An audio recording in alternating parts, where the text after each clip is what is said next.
سلامونه درنو لیدونکو، نن درته د فن نه ډک داستان لرم. هیله ده تر پایه وګورئ او د داسې جالبو مطالبو لپاره درسره زموږ د یوټیوب چینل سبسکرایب کړئ. یو ځوان قصه کوي او وایي چې په یو لوی ښار کې په سودا اخیستنه بوخت وم. ناڅاپه مې په یو دوکاندار چې له یو ماشوم سره په خبرو بوخت و سترګې ولګېدې. ماشوم د 5 او 6 کلونو په عمر و. دوکاندار ورته وویل: بخښنه غواړم، ته د دې نانځکې د اخیستلو لپاره پوره پیسې نه لرې. ماشوم نظر په ما واچو، راغی او ویل: ماما، آیا ما سره رښتیا هم پوره پیسې نشته؟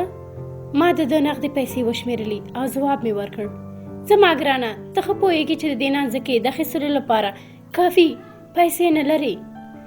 ماشوم لاړ. دې کې څو شېبې ووتې. ورو مې وکتل. ماشوم لا هم نانځکه په لاس کې نیولې وه. وروسته د هغه په لورې ورغلم او ترې ومې پوښتل: دا نانځکه چاته وروړې؟ ماشوم وویل: زما خور له دې نانځکې سره مینه لرله. ما غوښتل د هغې په کلیزه کې ورته ډالۍ کړم، ځکه چې ډېره غوښتنه به یې کوله.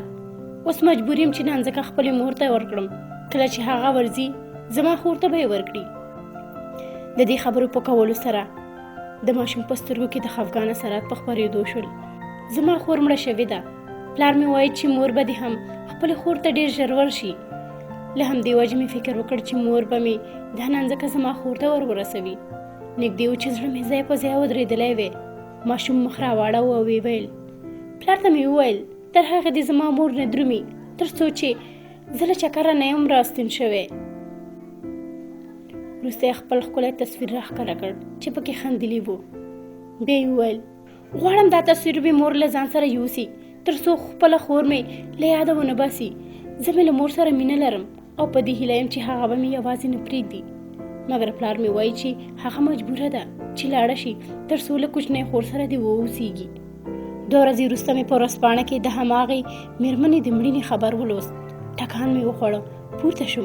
پورته شوم او په ډېرې بیړې مې یوه ګېډۍ سپین ګلان واخیستل او مخامخ د مېرمنې د جنازې مراسمو ته ور روان شوم.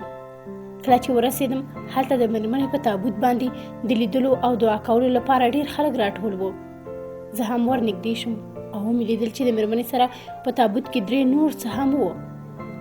هغې په لاس کې د سپین ګلاب ترڅنګ د ماشوم تصویر نیولی و او په سینه باندې هماغه نانځکه ایښې وه. سترګې مې له اوښکو ډکې شوې. ځای مې پرېښود.